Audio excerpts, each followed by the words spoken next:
The potential of the free world has been revived by such mutual defense pacts as the North Atlantic Treaty Organization in Europe, the Southeast Asia Treaty Organization to counter aggression in this part of the world, the ANZUS Treaty, and the Rio Treaty to provide hemisphere defense. All over the world, our allies are now setting up their own defense bases with the technical know-how to operate them. This kind of military help by us is not by any means a one-sided operation. The nations involved contribute as heavily as they can.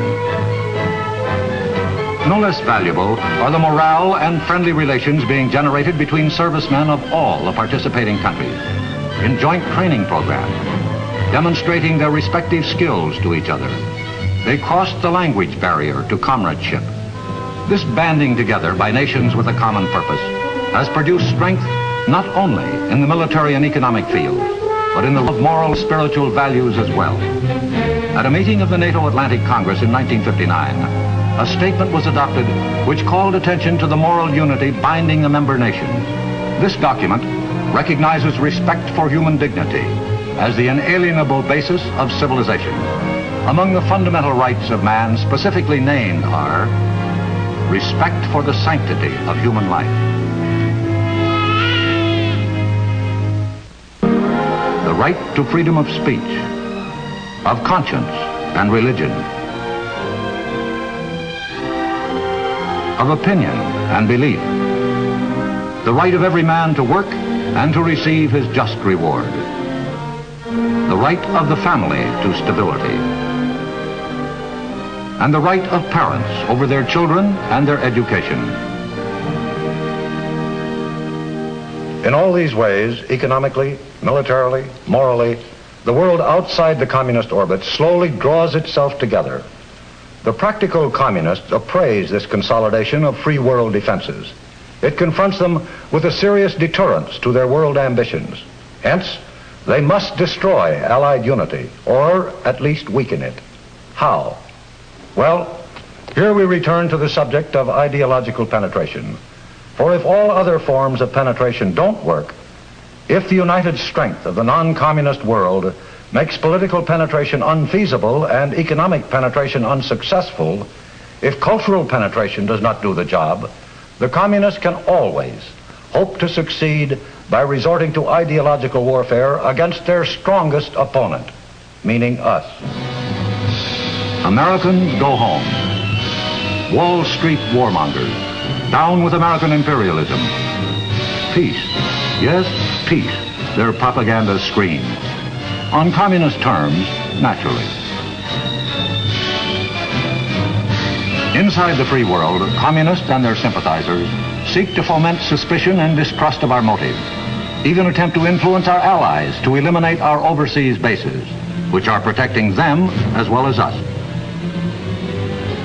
Their mediums of mass communication are tireless in vilifying us as a nation and as individuals, such as depicting you as a brute and a ravager. Is there a chance that the communists will succeed? Is there a possibility that our allies will accept this malicious perversion of us and everything we stand for? In large part, that is going to depend on how thoroughly we understand this conflict and how dedicated we are to victory. Understanding is a continuing process, and it embraces many different aspects of our day-to-day living. It is, at root, a function which involves the flow of information. I am Lowell Thomas. We live amid the greatest abundance of information any people has ever had. But survey after survey reveals an astonishingly low informational level among us. To be sure, the right to remain uninformed is one of the privileges of a democracy, but in a contest such as the one we are engaged in, it is one of the surest ways of losing our freedom. Being informed does not mean only keeping up to date on current events, important though that is. It means also being aware of developments within our own nation and the forces that move through it, its weaknesses as well as its strengths. We all too often dishonor our freedom and demean it. But that's not the full story. If it were, our system would have collapsed long before this.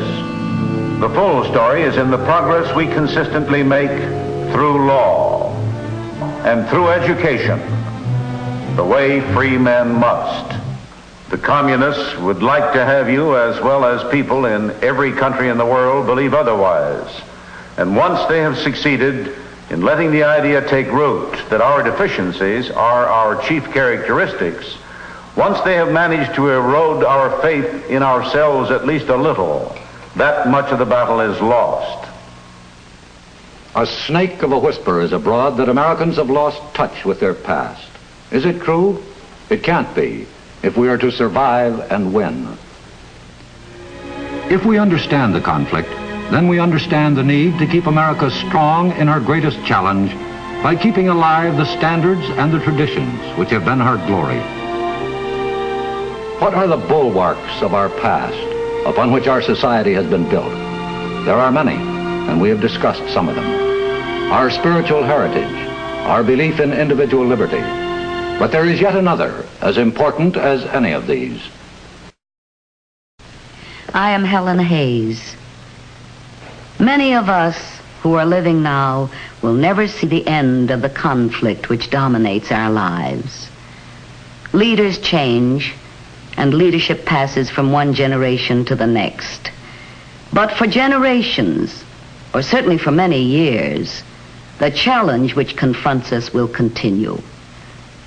So it becomes not just a hope, but an urgent condition for a peaceful future that those who are catapulted into the problems of maturity with every passing year will understand the challenge and devote themselves to it even as you and I must. Interest cannot lag, efforts cannot cease. It will require the sternest kind of dedication, bred as it were into the American character. The training grounds in which this discipline will be planted and perfected are the institutions which have shaped our society, particularly the home, which has always been in our culture the nucleus of society itself. The home is the wellspring of the strongest qualities of citizenship, and it must remain so if we are to preserve the toughness of moral fiber, which is our strongest heritage. A toughness of moral fiber, a belief in the right, as God gives us to see the right, as Lincoln put it in words which are carved into our national soul. These are the sinewy threads of our past. Keeping America strong, this is our challenge. Keeping the vision of liberty bright, keeping the threads of our past, the strands of moral toughness with which our history is bound.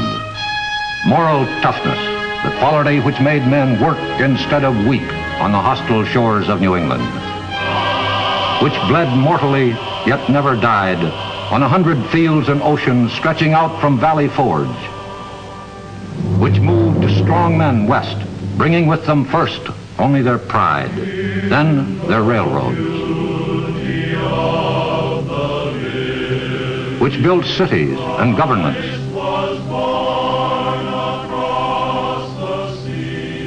and created wealth, and above all, made freedom the birthright of every man. That quality must still live within us, for without it, we are surely lost. And it will live, so long as we keep faith in our future and faith in our past. This is the challenge, as compelling, as severe, as crucial as Americans in any age have ever faced.